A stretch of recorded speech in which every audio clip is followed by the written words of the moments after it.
Auzubillahiminash-shaytanir-rajim. Bismillahir-rahmanir-rahim. Good morning and assalamu alaikum, dear students.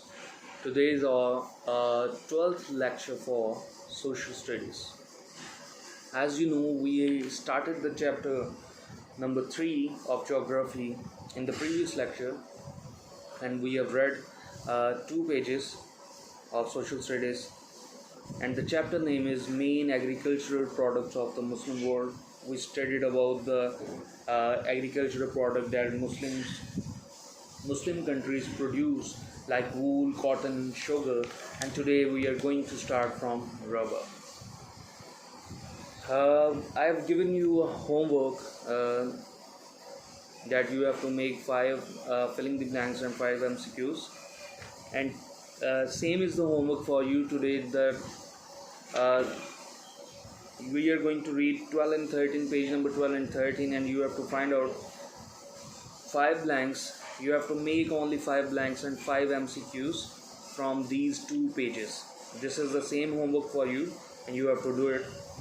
First of all, I would like to read info at the top of your page number 12.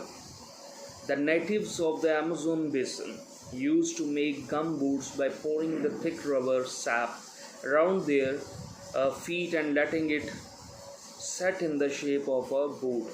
अब Amazon के रहने वाले जो basin के लोग थे वो क्या करते थे कि ये जो दरख्त के अंदर से रबर निकलता है नेचुरली, उसको अपने पाँव के इर्द गिर्द घेर लेते थे और उसको घेरे में लेके वो उसको इस तरह से पहने ही रखते थे कि 1-2 दिन के अंदर अंदर वो उसी शेप में आके, पाँव की शेप में आके, तो वो शूज़ बन जाता था.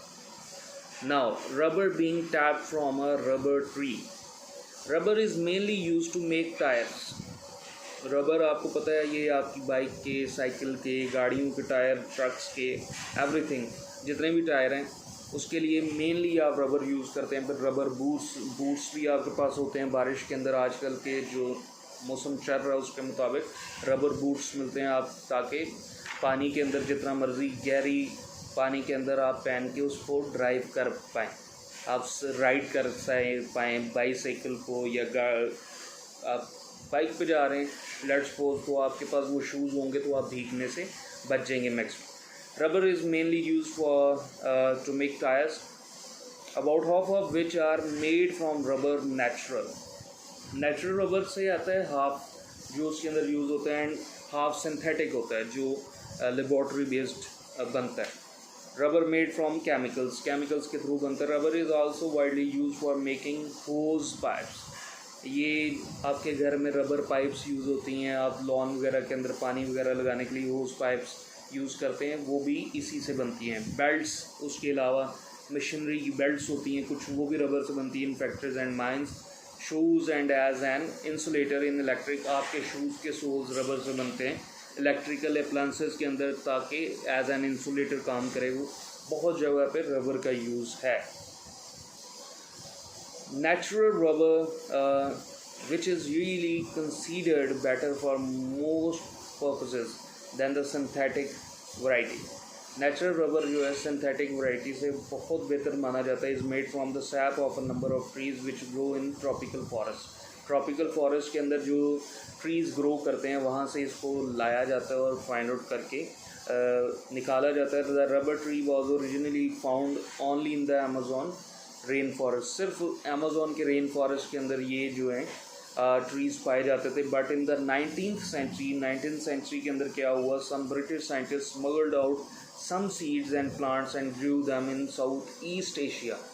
वहाँ से अमेज़ॉन बेसिन से वो क्या उन्होंने किया, अमेज़ॉन रेन फॉरेस्ट से इन्होंने स्मगल किए, पकड़ के लाए उनके सीड्स, और साउथ ईस्ट एशिया के अंदर भी ग्रो करने शुरू कर दिए. Muslim countries now produce about 20% of all the world's rubber. अब मुस्लिम कंट्रीज़ जो हैं तकरीबन दुनिया का 20% यूज़ होने वाला रबर जो है मुस्लिम कंट्रीज़ प्रोड्यूस करती हैं. Of almost all of it being natural rubber from trees. और सारे का सारा नेचुरल रबर ही होता है जो ट्रीज़ से निकलता है. The main countries producing rubber in this region are Malaysia, क्योंकि वहाँ पे भी बारिश बहुत ज़्यादा रहती है, ट्रॉपिकल एरियाज़ हैं ये. इंडोनेशिया है, एज वेल एज म्यांमार, उसके बाद Sri Lanka and some parts of India के अंदर भी ट्रॉपिकल एरियाज़ हैं, उस वहाँ पे भी इसको ग्रो किया जाता है और इसका एग्रीकल्चर वर्क काफ़ी ज़्यादा। टी, आपको पता है टी सभी पीते हैं, पाकिस्तान के अंदर बहुत ज़्यादा पी जाती है, इंडिया के अंदर बहुत ज़्यादा पी जाती है, और मुस्लिम कंट्रीज़ के अंदर वैसे भी टी बहुत शौक से पी जाती है। T originally a bush from China, basically T China से चली, is now grown widely in South East Asia and Africa और साउथ ईस्ट एशिया के अंदर भी बहुत ज़्यादा ये अब मिक़दार के अंदर इसको ग्रो किया जाता है, क्योंकि नीड बहुत ज़्यादा है। हम लोग चाय के बगैर रहते नहीं हैं, जो भी चाय पीने वाला है वो उसको ऐसी एडिक्शन है इसकी कि चाय के बगैर उसका दिन भी नहीं स्टार्ट होता। It grows best on mountain slopes with plenty of rainfall. Mountain slopes होती हैं, पहाड़ियों की जो स्लोप्स हैं उसके ऊपर इसको ग्रो किया जाता है ताकि ज़्यादा से ज़्यादा इसके ऊपर जो रेन है वो फॉल करे, but it must have well drained soil, लेकिन उसका जो सॉइल है वो वेल ड्रेन्ड हो ताकि उसके अंदर पानी जज़ब हो जाए जल्दी से जल्दी, ठीक है, और उससे जज़ब हो के वो फिर से फ्रेश हो जाए पूरा सॉइल, वो ना हो कि लैंडस्लाइड हो जाए या उस तरह से नरम हो जाए सॉइल, उस तरह से ना हो। The leaves of the tea bush are picked by experience workers. जो लीव्स होते हैं टी के वो पिक किए जाते हैं, स्पेशल वर्कर्स होते हैं, बड़े एक्सपीरियंस वर्कर्स होते हैं। The fine first tiny leaves on the tip of a stem are the finest. जो स्टेम की एंड पे टिप पे छोटे छोटे जो लीव्स होते हैं ना वो सबसे अच्छी टी होती है, and are made into very expensive teas, और बहुत महंगी महंगी उससे टीज़ बनती हैं अच्छी वाली। The coarser leaves lower down are made into cheaper varieties of, और जो नीचे बड़े बड़े लीव्स होते हैं उनको काट के छान के उसको सस्ती सस्ती टीज़ के अंदर बना के बेचा जाता है। The leaves are usually fermented so that they turn black. उसको फर्मेंटेशन प्रोसेस करके उनको ब्लैक कलर का किया जाता है।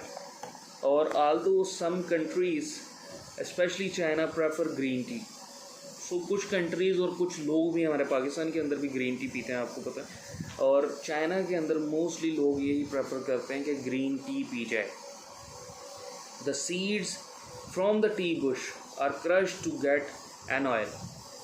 जो बुश के थ्रू जो हमारे पास क्रश लीव्स आते हैं, सीड्स आते हैं, उससे ऑयल निकाला जाता है, which can be use for cooking के लिए भी यूज़ किया जाता है, and some time as a cosmetic to make their hair shine and stick together. ये लोग हेयर शाइन के लिए भी, हेयर शाइनर के लिए भी, कॉस्मेटिक्स के अंदर भी ये ऑयल्स यूज़ किए जाते हैं।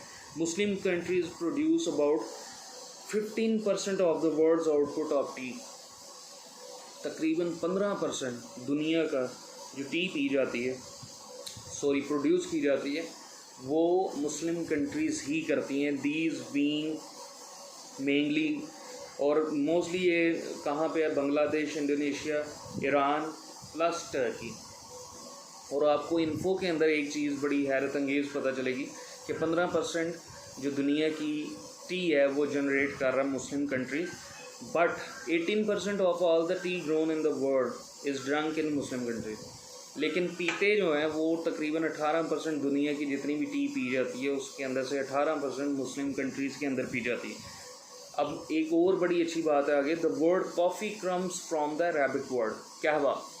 जो कहवा आपके घर के अंदर बनता है जिसको कावा लोग कहते हैं, वो भी क्या है कि एक अरेबिक ओरिजिन वर्ड है और वहाँ से कॉफ़ी का वर्ड निकला था। The use of this beverage originated from Arabia and was taken to other parts of the world by traders। ये अरब से स्टार्ट हुआ कहवा पीने का जो रिवाज है, रस्म है, और ये पूरी दुनिया के अंदर फिर ये ट्रेडर्स के थ्रू, ट्रेडर्स जब एक जगह से दूसरी जगह ट्रेड के लिए जाते थे तो ये कहवा वगैरह साल लेके जाते थे, उनको भी टेस्ट करवाते थे, और फिर ये ट्रेडिंग स्टार्ट होगी, कहवा बिकना शुरू हो गया और जाना शुरू हो गया। कॉफ़ी, अगर हम कॉफ़ी की बात करें, this is one of the most valuable agricultural product. सबसे महंगे प्रोडक्ट्स के अंदर आता है एग्रीकल्चर के। It was discovered in the Somalia Ethiopia area. Somalia Ethiopia जो है उसके एरिया के अंदर पाया गया था सबसे पहले ये. It is said by shepherds who wondered why their sheep were so lively after eating the leaves and seeds of what we now call the coffee tree. Coffee tree था, उसके वो जो शेफर्ड थे उसके जो भेड़ बकरियां थी वो ट्री से वो खाती थी कॉफ़ी, कच्ची कॉफ़ी, और वो बड़ी एक्टिव और बड़ी एनर्जेटिक रहती थी. और यहाँ से फिर उन्होंने पता लगाना शुरू किया कि ये है क्या है. It was said to have been first used by man who had to observe long hours of prayer at night as it kept them awake. जो लोग थे उस ज़माने में उन्होंने पूरी रात इबादत करनी होती थी और उस वजह से उन्होंने ये पीना स्टार्ट की और पूरी रात जाग के वो इबादत करते रहते थे आराम से कॉफ़ी के साथ. तो coffee is made by roasting the coffee seeds. जो कॉफ़ी सीड्स कच्चे उतरते हैं उनको रोस्ट किया जाता है and grinding them for brewing. Brewing process होता है जिस तरह फर्मेंटेशन का प्रोसेस होता है, बॉइलिंग का प्रोसेस होता है ताकि आप उसको एक लिक्विड या एक जूस के अंदर चेंज कर सको. It is also process into instant coffee that does not need to be brewed. और उसको एक इंस्टेंट कॉफ़ी में भी चेंज किया जाता है जिस ब्रू नहीं किया जाता. Indonesia is the main producer of coffee in the Islamic world.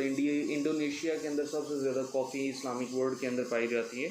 although a considerable amount is grown in Yemen. Yemen के अंदर भी, इथोपिया के अंदर भी, एंड द आइवरी कोस्ट जो है वहाँ पे भी जो है मुस्लिम कंट्रीज़ के अंदर ये पाई जाती है, मतलब कि कॉफ़ी ग्रो की जाती है. Muslim countries grow about 15% of the world's total supply of coffee. तकरीबन दुनिया की 15% जो कॉफ़ी है वो मुस्लिम कंट्रीज़ के अंदर ग्रो की जाती है. So students, that is it for today. I hope you understood the lecture and kindly read it thoroughly and make 5 blanks and 5 MCQs from these 2 pages. Thank you so much. Best of luck. Take care.